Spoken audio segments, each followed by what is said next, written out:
ꯑꯍꯥꯟꯕ ꯃꯛꯇꯗ ꯆꯦꯅꯦꯜ ꯑꯁꯤꯒꯤ ꯃꯥꯏꯀꯩꯗꯒꯤ ꯃꯌꯥꯝꯕꯨ ꯊꯣꯏꯕꯤ ꯃꯉꯥꯡꯅ ꯇꯔꯥꯝꯅ ꯑꯣꯛꯆꯔꯤ ꯆꯠꯅꯈꯤꯗ꯭ꯔꯕ ꯂꯝꯕꯤ ꯍꯥꯏꯔꯤꯕ ꯋꯥꯔꯤ ꯑꯁꯤꯒꯤ ꯃꯔꯤꯁꯨꯕ ꯁꯔꯨꯛ ꯑꯃꯨꯛ ꯄꯨꯗꯨꯅ ꯂꯥꯛꯆꯔꯤ ꯋꯥꯔꯤ ꯑꯁꯤ ꯀꯔꯤ ꯀꯝꯗꯧꯔꯛꯄꯒꯦ ꯍꯥꯏꯕꯗꯨ ꯃꯌꯥꯝ ꯄꯨꯟꯅ ꯑꯃꯨꯛ ꯇꯥꯃꯤꯟꯅꯔꯁꯤ ꯁꯔꯨ ꯄꯣꯂꯥꯡ ꯑꯗꯨ ꯎꯕꯗ ꯅꯨꯄꯥ ꯑꯣꯏꯔꯕꯁꯨ ꯃꯈꯣꯏ ꯃꯔꯤ ꯑꯀꯤꯕ ꯍꯥꯏꯕꯗꯨ ꯑꯣꯏꯔꯝꯃꯤ ꯑꯃꯔꯣꯝꯗ ꯌꯣꯍꯦꯟꯕꯨ ꯁꯥꯄꯨ ꯀꯟꯅ ꯂꯪꯂꯛꯄ ꯑꯣꯏꯕꯅ ꯃꯁꯥ ꯑꯗꯨ ꯈꯔ ꯁꯣꯛꯂꯝꯃꯤ ꯌꯣꯍꯦꯟꯅ ꯆꯩꯅꯥ ꯐꯪꯅ ꯅꯥꯕꯒꯤ ꯅꯥꯍꯦꯔꯛꯄ ꯑꯗꯨꯗ ꯃꯈꯣꯏ ꯑꯍꯨꯝ ꯑꯗꯨ ꯌꯣꯍꯦꯟꯒꯤ ꯃꯅꯥꯛꯇ ꯆꯪꯁꯤꯜꯂꯛꯇꯨꯅ ꯍꯧꯒꯠꯄꯤꯔꯝꯃꯤ ꯑꯗꯨꯒ ꯈꯥꯕ ꯍꯣꯏꯅ ꯄꯨꯔꯛꯂꯤꯕ ꯌꯣꯠ ꯑꯗꯨ ꯄꯨꯊꯣꯔꯛꯂꯒ ꯁꯔꯨ ꯄꯣꯂꯥꯡ ꯑꯗꯨꯕꯨ ꯌꯥꯜꯂꯝꯃꯤ ꯑꯗꯨꯕꯨ ꯁꯔꯨ ꯄꯣꯂꯥꯡ ꯑꯗꯨꯗ ꯄꯥꯟꯕ ꯀꯧꯕꯗꯤ ꯅꯥꯏꯔꯝꯗꯦ ꯑꯁꯨꯝꯅ ꯇꯧꯔꯛꯄ ꯑꯁꯤꯗ ꯃꯈꯣꯏ ꯃꯔꯤ ꯑꯗꯨ ꯀꯔꯤ ꯇꯧꯅꯤ ꯋꯥꯈꯜ ꯊꯣꯛꯈꯤꯗ꯭ꯔꯤ ꯈꯥꯝꯗꯨꯅ ꯂꯩꯔꯤꯕ ꯒꯥꯔꯤ ꯑꯗꯨꯒꯤ ꯃꯅꯥꯛꯇ ꯆꯪꯁꯤꯜꯂꯛꯑꯒ ꯊꯣꯡ ꯑꯗꯨ ꯍꯥꯡꯗꯣꯛꯂꯒ ꯃꯅꯨꯡꯗ ꯆꯪꯂꯒ ꯉꯥꯏꯍꯥꯛ ꯁꯣꯔꯣ ꯑꯗꯨ ꯍꯣꯟꯗꯣꯛꯂꯝꯃꯤ ꯃꯇꯝ ꯑꯗꯨꯗ ꯂꯩꯔꯥꯡꯒꯤ ꯊꯋꯥꯏ ꯃꯤꯔꯦꯜ ꯑꯗꯨꯅ ꯊꯣꯡ ꯑꯗꯨ ꯐꯛꯀꯥꯏꯔꯛꯈꯤ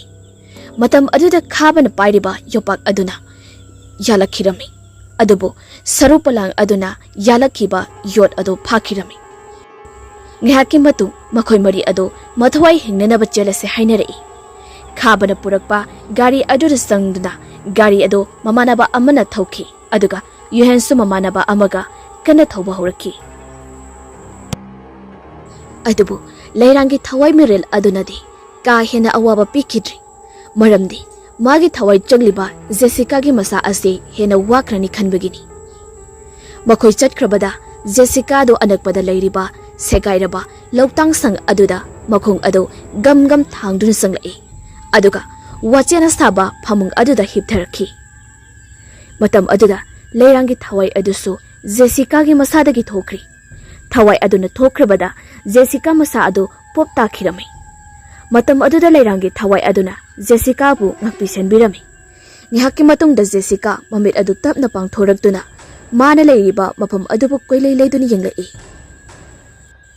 ꯆꯤꯡꯌꯥ ꯑꯗꯨꯁꯨ ꯃꯤ ꯀꯌꯥ ꯑꯃꯗ ꯆꯠꯅꯗꯕ ꯑꯣꯏꯕꯅ ꯁꯖꯤꯒꯨꯝꯕ ꯂꯝꯍꯨꯏꯒꯨꯝꯕ ꯀꯌꯥꯅ ꯈꯣꯡꯕꯒꯤ ꯃꯈꯣꯜ ꯑꯗꯨ ꯇꯥꯔꯝꯃꯤ ꯖꯦꯁꯤꯀꯥ ꯅꯨꯄꯤ ꯑꯣꯏꯕꯅ ꯌꯥꯝꯅ ꯀꯤꯖꯔꯝꯃꯤ ꯃꯍꯥꯛꯅ ꯐꯃꯨꯡꯗꯒꯤ ꯀꯨꯝꯊꯒꯦ ꯍꯥꯏꯗꯨꯅ ꯇꯧꯔꯝꯃꯤ ꯑꯗꯨꯕꯨ ꯃꯁꯥꯗꯨ ꯂꯦꯡꯕ ꯑꯣꯠꯄ ꯉꯝꯂꯝꯗꯦ ꯂꯩꯔꯥꯡꯒꯤ ꯊꯋꯥꯏ ꯑꯗꯨꯅꯁꯨ ꯖꯦꯁꯤꯀꯥꯗ ꯑꯀꯤ ꯑꯈꯪ ꯄꯤꯔꯝꯗꯦ ꯖꯦꯁꯤꯀꯥ ꯊꯣꯛꯈꯤꯕ ꯄꯨꯝꯕꯗꯨ ꯇꯞꯅ ꯇꯞꯅ ꯅꯤꯡꯁꯤꯡꯕ ꯍꯧꯔꯛꯏ ꯃꯍꯥꯛꯄꯨ ꯌꯣꯍꯦꯟꯅ ꯄꯣꯔꯛꯈꯤꯕ ꯃꯃꯥꯟꯅꯕ ꯃꯈꯣꯏ ꯑꯍꯨꯝꯒ ꯂꯣꯏꯅꯅ ꯃꯥꯕꯨ ꯏꯖꯠ ꯃꯥꯡꯍꯟꯅꯅꯕ ꯍꯣꯠꯅꯈꯤꯕ ꯀꯌꯥ ꯑꯗꯨ ꯅꯤꯡꯁꯤꯡꯂꯛꯏ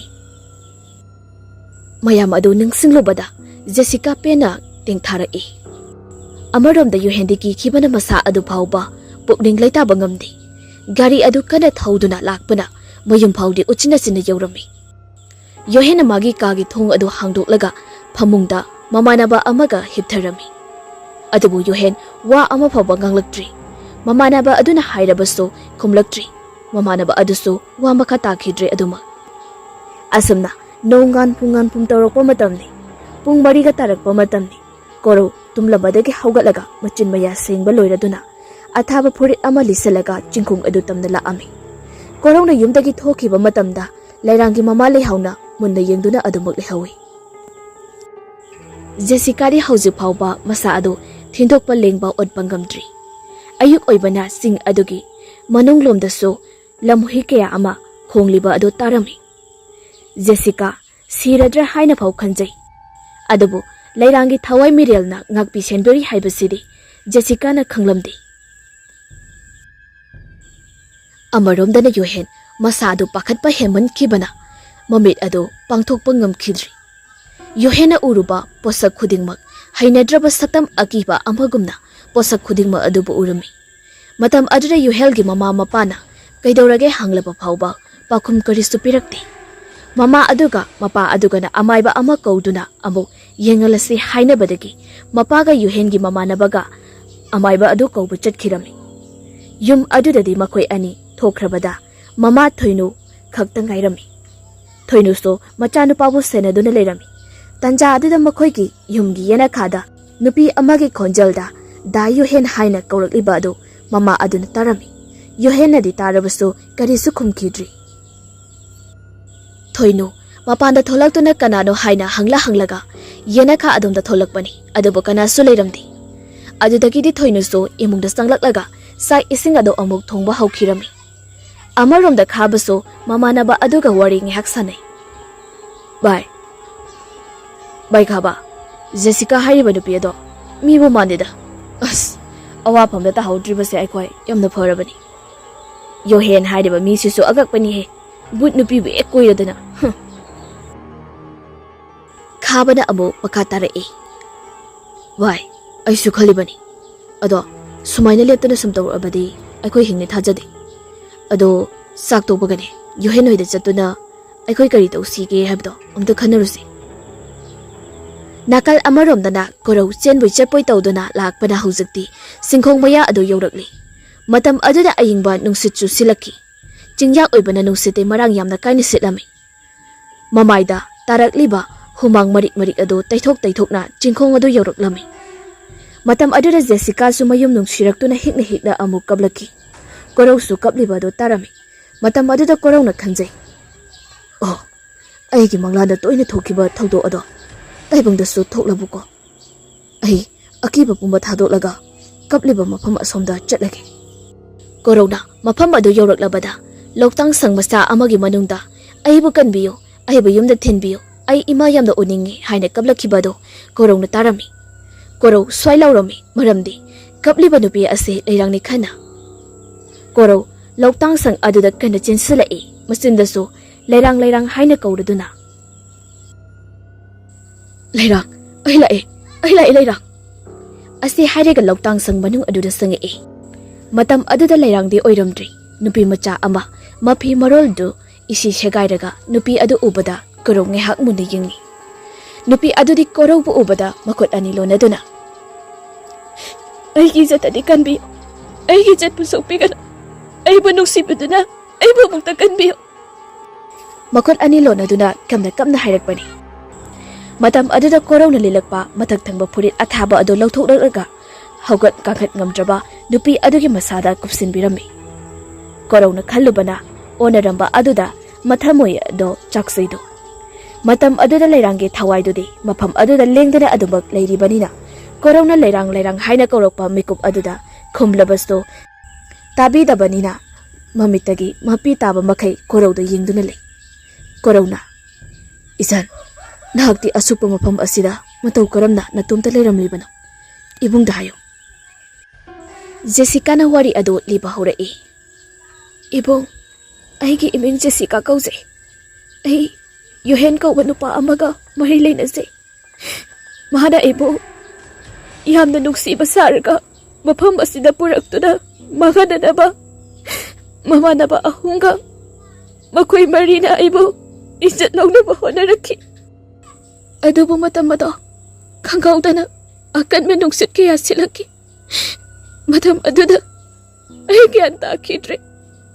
Ay nagyan tarakpada loktang sang asida hipto na liram ki ibo. Ibo, mapamase kadaida no. Ay di haugat pasungamj. Yamda su imahoy na. Ay halagta bada bakat naramaniye. Korau na amuk haira e. Ijan Jessica, haujikti karisu warun. Nahakpu mapamasida layba isor amana kanbirabani. Adobo nahakti chatpasu ngamdri matau karamna yumda hangani. Jessica haujiktada gyan tarae. Mayumda chatningbana haikhibani. Aduga masagi phibamdi kauki. Nahakna lengba utpa ngamdribado ngamlaba matungda chasiko. Leiramo nahak yamna sokthanasu uri.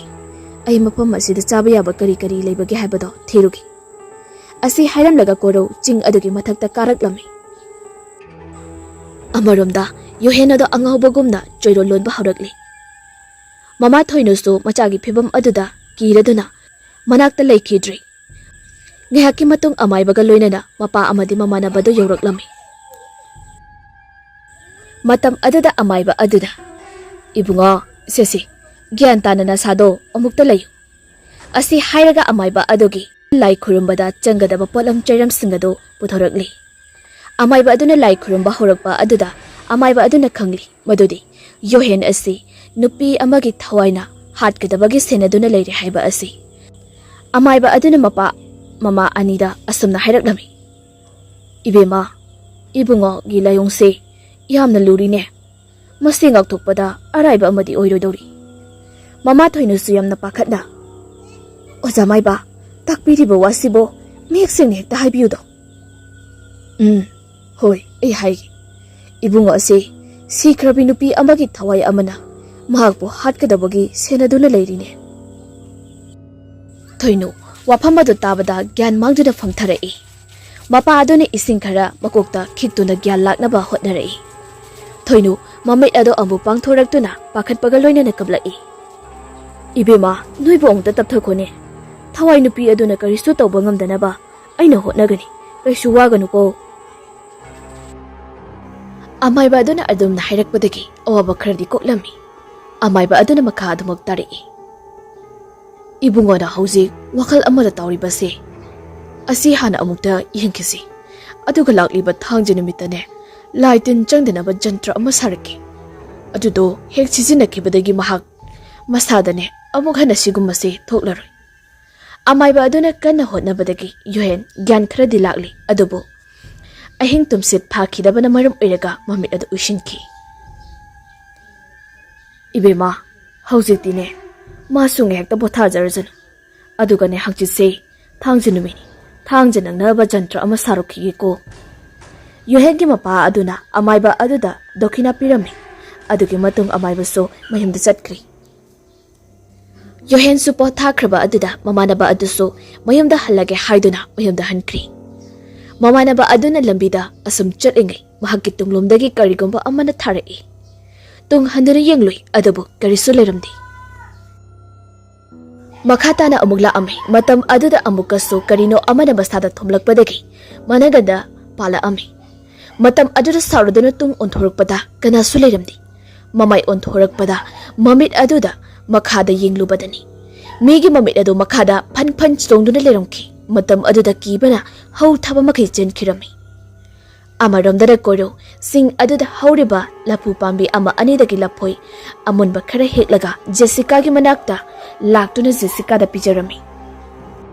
Jessica di ngarang nungmidangdagi mabukto hangaga leirakpana lapoi adu khara yamna sakhirami. Amaramda leirangi thawai aduna momonokse. Jessica rang korauda maming hanglai matam aduda korona. Aigi mingbudi korau gawi. Ado isalgidi. Aigina Jessica. Asamna makoi anigi laifam amadi mayum hainarami. Asamna wari ngayak tawringai. Numiti takhirami. Nakal amadana Jessica gi mama ado nungsa yamna thirami. Ahing amasu halaktaba aduga nongalaphoba laktaba adudadi yamna pakhatpa haibada oirami. Adubo nongdambada kari tamli haibasi hingduna leiriba aikoi miyoibana kanamatanadi khangbadati. Korau di Jessica si chatpa ngamlabadi ngallingai asida mayumda haninglabani. Adubo Jessica di chatpa ngamdri. Hauzik luribadi korau amati Jessica asukpa mafam asida kayam kuina laikhini haibisini. Aduga Jessica na laisabini korau na pakhangni. Ahing amalek minaruba haibasi miyamna lana ukini. Makoi anina kariso akaiba tawdrabaso miyamge maithongdadi aranba amani. Adubu Jessica thanulaga korau matomda chatpasu pamlamde. Adugi sumathakta Jessica nupini matomta mafam asida thanamba haibase minungsi watmanbadagi haiba khalaki. Ngayaki matangda numisu takri. Adubu chingya asidi aroibida tamnaba haibada oirami. Saroi ngaroi kayasu numina mamkrabada maning tamda koi pai pairi. Adubu korau Jessica dadi sokpa ngamlamde tamnabasu ngamde. Maramdi makoi anibu lairangi saru polang aduna senabirami. Korau amadi Jessica wari kaya sanari. Lamui amana khonglakpada Jessica kibadagi korau gi yet thangba pambomda chena paiduna mamai adu lotchari. Matau aduda korau hainadabadi phauzi adubu kibagi oirangani khalami. Amaramda yohendi nungthilda tumluba aduna numidangi matam oirabadi tumningba phaudri. Matam aduda lairangi thawai miral aduna Chingyada thengnarakpa saroi ngaroi kharaga haunaraga yohen amadi khabagi mayumda laktuna tamnare. Matam aduda khaba mahaki phone adu flashlight kaplaga toilet adonda laami. Makot oiduna bartel ama paiduna toilet aduda sanglai.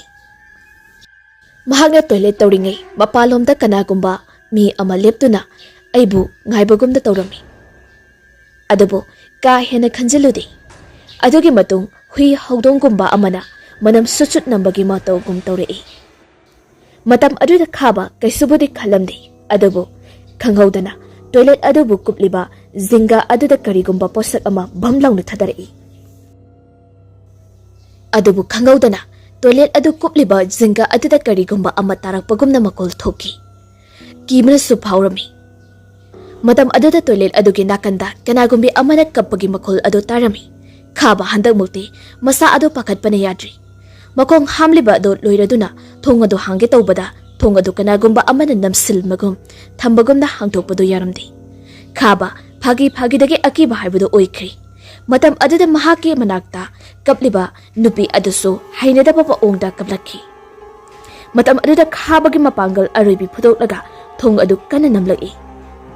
Matam aduda thong adu matonta hangkibagumna tawri. Khaba sapu kana ilagpana masa adu uptuna tusili. Matam duda makoktagi mahi khara chenthara ibado makut adunan maraga yenglubadari I oiramki.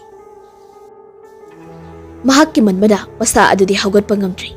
Matam aduda nupi ama nokpoi kapoi tawrega changlai. Khaba makuta pairiba fol adugi flashlight tu kapsili. Matam aduda makong makut adu sulai tholaga panbi lairangi saktam adu oirami. Khaba haugatuna senena bohanai adu bungamlamdi. Thawai mirel adunadi khaba bu sokpa yadarjuna aroibi ki halaga halagi haine khali.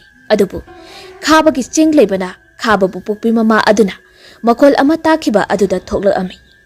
Mama tholakpa aduda khaba du urami. Lairangi thawai adudi khaba ki mama tholakpa aduda pendabana amuktang yenglamlaga mangkri. Mama aduna khaba haina kaurakpada khaba sutarami. Mama aduna khaba gi manakta changlakpadadi khaba gi maong aduda pakhatuna hanglai. Ibunga kaidorage nangbo tusiliro. Asi hairaga chingkhatpirami. Matam adu phawba khabadi wangangda yengliba maikai amada yengduna lei. Mama aduna toina hanglakpa adudadi khaba mama da tapna hairai. Ima hausida nupi ama mafam asida leirami. Yamna kiba amagi saklon lauraga ibo hatkedogi tawrami ima. Khaba na haribado taraga hena pakase maram aduna machabu sauraga imungda changminarai. Asamna numit asige ahingasi khabadi pothapam khangdaba haibado oiramki. Amaramda korodi ahing oirakpa aduda tumtakhirami. Matam aduda koro mang amasu manglami. Manglal aduda nupi ama kungkut amada masa adu pungtek tekpa makai tasinduna siduna lerumki. Korona nupi adugi manakta changlubada lerang oiramki. Lairangi thawai yaudraba haksang adubu kolega kapjai. Lairak nangna tawisibo kaino. Aibu thadongtuna chatlabo. Nang chatpa yaroi. Yumdasu inegaba amagana nangbu halakpa ngayauribane. Se hogolo ba Lairak. Se hogolo yumdasa se. Adubu Lairangdi hogalakhidri. Matam aduda korogi tunglomdagi nupi amagi khonjalda. Da koro asi haina kauraki. Korosu kamda kapna tung onthoirakpani. Matam aduda pirangna pumjob chotlabi. Lairangi thawai ado leptuna lerambado korona urami. Matam aduda korona koliba thawai yaudraba Lairangi masa ado thadoklaga leptuna leiribi Lairangi thawai adugi marakta sanglaktuna makut aduna sokki tawri. Atubu makut aduna de Lairangi masada sokpa ngamkidi. Lairangna kaplaga asamna hairai. Da koro hantak mapuksigidi aibu waraunuko. Ai hausikti nakoigumna hingduna leiriba midu oidre. Aise asibagi thawaini.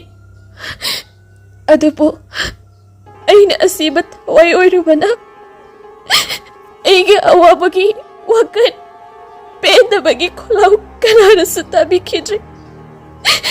Da korogi nakta laktuna haigi khaloi. Adubu nahangna aigi khonjel takhide. Hausikti aigi awabase yengba ngamdraduna mapu mahangna manglanda aina unaningba unabagi thausal pibirakhi. Maram adunane aina naaki manglanda laglibase da koro. Mikup aduda ꯀꯣꯔꯧ ꯃꯃꯤꯠ ꯑꯗꯨ ꯁꯠ ꯄꯥꯡꯊꯣꯔꯛꯏ ꯃꯍꯥꯛꯀꯤ ꯄꯥꯝꯕꯣꯝꯗ ꯃꯈꯨꯠ ꯑꯅꯤꯗꯨꯅ ꯆꯦꯠꯅ ꯄꯥꯏꯗꯨꯅ ꯅꯤꯡꯉꯥꯏꯗꯨꯅ ꯇꯨꯝꯂꯤꯕꯤ Jessica ꯅꯠꯇꯅ ꯑꯇꯣꯞꯄ ꯀꯅꯥ ꯑꯃꯠꯇ ꯂꯩꯕꯗꯤ ꯎꯔꯝꯈꯤꯗꯦ ꯀꯣꯔꯧ ꯉꯥꯏꯍꯥꯛꯀꯤ ꯃꯃꯥꯡꯗ ꯊꯣꯛꯈꯤꯕ ꯄꯨꯝꯕ ꯑꯗꯨ ꯃꯃꯤꯠ ꯑꯗꯨ ꯎꯏꯁꯤꯟꯗꯨꯅ ꯃꯀꯣꯛꯇꯒꯤ ꯅꯤꯡꯁꯤꯡꯂꯤ ꯉꯥꯏꯍꯥꯛꯀꯤ ꯃꯇꯨꯡꯗ ꯖꯦꯁꯤꯀꯥꯁꯨ ꯃꯤꯀꯞ ꯊꯣꯛꯂꯛꯈꯤ ꯃꯃꯤꯠ ꯑꯗꯨ ꯇꯞꯅ ꯄꯥꯡꯊꯣꯔꯛꯂꯒ ꯀꯣꯔꯧꯒꯤ ꯃꯊꯥꯗ ꯇꯨꯊꯔꯒ ꯂꯩꯔꯝꯂꯤꯕ ꯑꯗꯨ ꯐꯤꯕꯝ ꯑꯗꯨ ꯎꯕꯗ ꯖꯦꯁꯤꯀꯥ ꯃꯁꯥ ꯃꯇꯣꯝꯇ ꯏꯀꯥꯏꯖꯩ ꯗꯥꯀꯣꯔꯧ ꯇꯥꯕ꯭ꯔꯣ ꯅꯣꯡꯉꯥꯜꯂꯦ ꯑꯣ ꯀꯩ ꯍꯥꯏꯕ ꯑꯁ ꯑꯩꯗꯤ ꯅꯣꯡꯉꯥꯟꯕꯒ ꯈꯪꯉꯨꯗ꯭ꯔꯦ ꯀꯣꯔꯧꯅ ꯈꯪꯍꯧꯗꯅ ꯈꯨꯝꯂꯛꯄꯅꯤ ꯖꯦꯁꯤꯀꯥꯒꯤ ꯃꯁꯥ ꯑꯗꯨ ꯑꯅꯥꯕ ꯄꯨꯝꯕ ꯈꯨꯗꯛꯇ ꯐꯈ꯭ꯔꯕꯒꯨꯝꯅ ꯍꯧꯒꯠꯇꯨꯅ ꯍꯥꯏꯔꯛꯏ ꯗꯥꯀꯣꯔꯧ ꯉꯁꯤꯗꯤ ꯅꯆꯟ ꯋꯥ ꯑꯃꯇ ꯍꯥꯏꯖꯒꯦ ꯍꯥꯏꯌꯣ ꯖꯦꯁꯤꯀꯥ ꯀꯔꯤ ꯍꯥꯏꯅꯤꯡꯉꯤ ꯗꯥꯀꯣꯔꯧ ꯑꯩꯗꯤ ꯅꯨꯄꯤꯅꯤ ꯑꯗꯨꯒꯤꯁꯨ ꯃꯊꯛꯇ ꯑꯍꯤꯡ ꯑꯅꯤ ꯌꯨꯝꯗ ꯍꯟꯖꯤꯟꯈꯤꯗ꯭ꯔꯕꯅꯤ ꯃꯔꯝ ꯑꯗꯨꯅ ꯗꯥꯀꯣꯔꯧꯅ ꯅꯆꯟꯒꯤ ꯏꯖꯠꯁꯦ ꯑꯃꯨꯛꯇꯗꯤ ꯀꯟꯕꯤꯌꯨ ꯃꯗꯨ ꯅꯠꯇ꯭ꯔꯕꯗꯤ ꯑꯩ ꯁꯤꯈꯤꯕꯅ ꯐꯔꯅꯤ ꯃꯇꯝ ꯑꯁꯤꯗ ꯗꯥꯀꯣꯔꯧꯒꯨꯝꯕꯗꯤ ꯑꯇꯥꯡꯕꯅꯤ ꯑꯁꯤ ꯍꯥꯏꯔꯒ ꯀꯣꯔꯧꯒꯤ ꯌꯦꯠ ꯊꯪꯕ ꯄꯥꯝꯕꯣꯝꯗ ꯄꯥꯏꯔꯛꯏ ꯀꯣꯔꯧꯁꯨ ꯂꯩꯔꯥꯡꯒꯤ ꯑꯁꯦꯡꯕ ꯈꯪꯗ꯭ꯔꯤꯕ ꯑꯣꯏꯕꯅ ꯍꯣꯏ ꯍꯥꯏꯕꯗꯤ ꯉꯝꯂꯝꯗꯦ ꯑꯗꯨꯒ ꯖꯦꯁꯤꯀꯥꯕꯨ ꯃꯇꯣꯝꯇ ꯃꯌꯨꯝꯗ ꯊꯥꯈꯤꯕ ꯍꯥꯏꯕꯁꯤꯁꯨ ꯄꯥꯝꯂꯝꯗꯦ ꯀꯣꯔꯧ ꯉꯥꯏꯍꯥꯛ ꯋꯥꯈꯜ ꯇꯧꯖꯩ ꯑꯗꯨꯒ ꯑꯍꯤꯡꯗ ꯀꯣꯔꯧꯅ ꯃꯪꯈꯤꯕ ꯃꯪꯂꯥꯟ ꯑꯗꯨ ꯑꯃꯨꯛ ꯅꯤꯡꯁꯤꯡꯂꯛꯏ ꯃꯇꯝ ꯑꯗꯨꯗ ꯀꯣꯔꯧ ꯋꯥꯈꯜ ꯑꯃ ꯂꯥꯛꯏ ꯃꯍꯥꯛꯅ ꯃꯪꯂꯥꯟꯗ ꯂꯩꯔꯥꯡꯒꯤ ꯊꯋꯥꯏ ꯌꯥꯎꯗ꯭ꯔꯕ ꯃꯁꯥ ꯑꯗꯨꯅ ꯂꯩꯔꯝꯕ ꯃꯐꯝ ꯑꯗꯨ ꯅꯤꯡꯁꯤꯡꯂꯛꯏ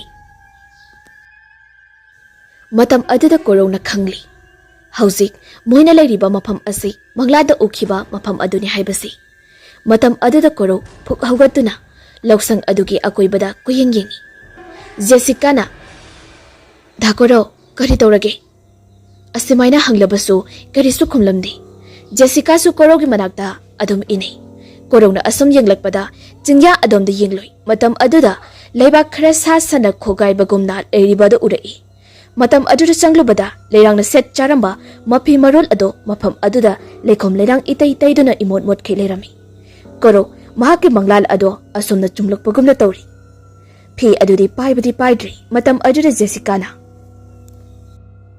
ꯗꯥꯀꯣꯔꯧ ꯁꯤꯒꯤ ꯐꯤꯁꯤꯗꯤ ꯅꯨꯄꯤꯅ ꯁꯦꯠ ꯆꯥꯕ ꯂꯩꯁꯥꯕꯤ ꯑꯃꯒꯤ ꯐꯤꯖꯣꯜꯅꯤ ꯃꯐꯝ ꯑꯁꯤꯗ ꯃꯇꯧ ꯀꯔꯝꯅ ꯀꯣꯔꯧ ꯖꯦꯁꯤꯀꯥꯗ ꯍꯥꯏꯐꯦꯠ ꯌꯦꯡꯂꯒ ꯍꯥꯏꯔꯛꯏ ꯖꯦꯁꯤꯀꯥ ꯍꯧꯖꯤꯛꯇꯤ ꯍꯥꯏꯕ ꯅꯨꯡꯉꯥꯏꯇ꯭ꯔꯤ ꯑꯗꯨꯕꯨ ꯅꯍꯥꯛꯁꯨ ꯅꯣꯡꯃꯗꯤ ꯈꯪꯂꯛꯈꯤꯅꯤ ꯑꯁꯝꯅ ꯀꯣꯔꯧ ꯃꯃꯥꯏꯗꯣ ꯂꯩꯊꯣꯛꯇꯨꯅ ꯖꯦꯁꯤꯀꯥꯗ ꯍꯜꯂꯁꯤ ꯍꯥꯏꯔꯝꯃꯤ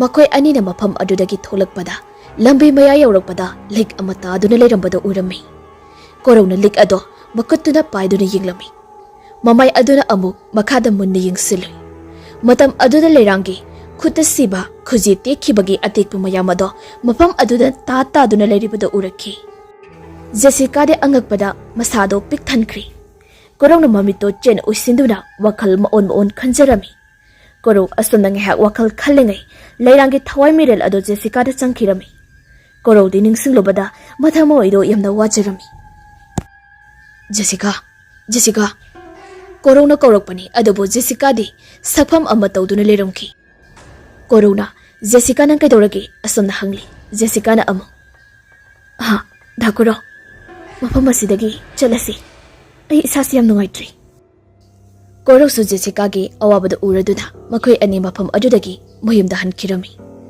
ꯑꯃꯔꯣꯝꯗ ꯌꯨꯍꯦꯟꯗꯤ ꯍꯧꯖꯤꯛꯁꯨ ꯑꯀꯤꯕ ꯀꯌꯥ ꯄꯣꯛꯂꯤ ꯖꯦꯁꯤꯀꯥꯒꯤ ꯐꯤꯕꯝ ꯑꯗꯨ ꯅꯤꯡꯁꯤꯡꯂꯨꯕꯗ ꯌꯨꯍꯦꯟ ꯄꯣꯊꯥꯎ ꯍꯥꯏꯕ ꯌꯥꯗꯦ ꯌꯨꯍꯦꯟ ꯐꯃꯨꯡꯗꯨꯗꯒꯤ ꯍꯧꯒꯠꯇꯨꯅ ꯆꯥꯛꯈꯨꯝꯗ ꯏꯁꯤꯡ ꯊꯛꯄ ꯆꯪꯂꯛꯑꯝꯃꯤ ꯅꯨꯃꯤꯠ ꯑꯁꯤ ꯌꯨꯍꯦꯟꯒꯤ ꯃꯃꯥꯒ ꯃꯄꯥꯒꯗꯤ ꯊꯕꯛ ꯑꯃ ꯆꯠꯊꯣꯛꯈꯤꯕ ꯃꯇꯝꯅꯤ ꯌꯨꯍꯦꯟ ꯃꯁꯥ ꯑꯗꯨꯁꯨ ꯋꯥꯔꯕꯅꯤ ꯃꯈꯣꯡ ꯑꯗꯨ ꯀꯟꯅ ꯊꯥꯡꯗꯕꯤ ꯆꯥꯡ ꯑꯃꯗ ꯆꯥꯛꯈꯨꯝ ꯇꯝꯅ ꯂꯥꯛꯈꯤ ꯃꯇꯝ ꯑꯗꯨꯗ ꯌꯨꯍꯦꯟꯒꯤ ꯇꯨꯡꯗ ꯃꯤ ꯑꯃꯅ ꯏꯟꯅꯔꯛꯄꯒꯨꯝꯗ ꯈꯣꯡꯊꯥꯡ ꯃꯈꯣꯜ ꯑꯗꯨ ꯇꯥꯔꯛꯈꯤ ꯌꯨꯍꯦꯟ ꯃꯃꯥꯏ ꯑꯗꯨ ꯐꯠ ꯂꯩꯊꯣꯔꯛꯏ ꯃꯇꯝ ꯑꯗꯨꯗ ꯃꯌꯥꯏ ꯀꯥ ꯂꯩꯔꯤꯕ ꯑꯗꯣꯝꯗ ꯀꯅꯥꯒꯨꯝꯕꯤ ꯅꯨꯄꯤ ꯑꯃꯅ ꯆꯪꯈꯤꯕꯗꯨ ꯎꯔꯝꯃꯤ ꯑꯗꯨꯕꯨ ꯌꯨꯍꯦꯟ ꯊꯣꯏꯗꯣꯛꯄꯗꯤ ꯈꯜꯂꯨꯗꯦ ꯃꯃꯥ ꯑꯣꯏꯔꯝꯒꯅꯤ ꯍꯥꯏꯅ ꯈꯟꯖꯩ ꯃꯃꯥꯒ ꯃꯄꯥꯒ ꯌꯨꯝꯗꯒꯤ ꯊꯣꯛꯈꯤ ꯍꯥꯏꯕ ꯑꯁꯤ ꯌꯨꯍꯦꯟꯗꯤ ꯈꯪꯂꯝꯗꯦ ꯆꯥꯛꯈꯨꯝꯒꯤ ꯊꯣꯡ ꯑꯗꯨ ꯍꯥꯡꯗꯣꯛꯂꯒ ꯆꯪꯂꯛꯏ ꯑꯗꯨꯒ ꯈꯨꯖꯥꯏ ꯑꯃ ꯄꯥꯏꯔꯒ ꯏꯁꯤꯡ ꯀꯟꯅꯅꯕ ꯇꯧꯔꯤ Matam aduda mayai kada thamliba TV ado volume aroibida lekhalaki.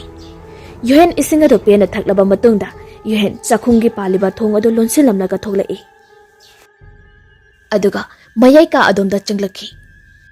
Mayai ka yoromdai matam aduda mi laubagi manam nam thiraba manam ama namlaki. Tanza ado TV aduda mamit ado yengduna TV aduge screen aduda butki film ama laktuna leiri. Matam aduda mayai ka adudadi kanasu leiba udi. Yuhena Ima Tadro TV subu kaigino asukana lekhalasibo asi haina hairami adubu yum adudadi kanasu leitaba oibanina kana amatada khumlakhidi. Yuhen TV ado off tawraga magi room da changlagi khanduna mamai ado leithorakpa matam aduda mayai ka gi thong ado gam launa thingjinki. Yuhen thong adubu kanana lolino haina kana laurami adubu kana sukhumdi. Matam aduda mayai ka gi phi upu adugi mathakta thamliba kauna gi phak ado matom tamak tarakhi. Matam aduda yuhen khangprek khanglami aduga mamai ado upu aduda yinglui. Matam aduda kana sulaiba udi. Tanja asida mayai ka ase mi lobagi manam nam thiraba manam adu kana lamlakhi. Korau kari tawgani khanpham khangdri. Kangaw na duna wakal wada lairingai aduda mangon ka adomda nupi ama kablakhi. Matam aduda yuhen na mama adu maladuna. Ima haina kaurakhi. Mahang asumna kauringai mangol ka adomda akiba khonjalda Yuhen asi haraga amuksu nokli. Mahagna thong ado amuk hangnadaba tawrami matam aduda thong ado matomta pona ado hangturai. Yuhen akiba haibada oirami. Thong ado hek hanglakpaga makong ado kanthorakpaga hek thongjil aduda makok mamai masa makut loina onthoktuna leithik-tuna panbi nupi ama mamai musin muba makai thongjin aduda leplamba adu yuhen di kimanbana thong ado amu losin khirami. Matam aduda hainadaba minokya nokli. Yuhen masa ado kibana humangna punglupluplami. Mayai ka aduda kanagumba sa udabi nupi amana yuhengi akoiba aduda chenbugumna so amuk tawrami. Matam aduda yuhen gyan mangduna leimaida haithakri. Matang asida marisuba tangkak ase loijari. Hayeng amu wari asigi makha puduna laksagi. Wari ase narrator ehangna pathok saba matamda soikilang kiba yaurabusu mayamna pukchal chawna ngakpiyo haijari. Aduga channel asibu nungsibiduna like, comment, share amadi subscribe tawba kaubiramganu.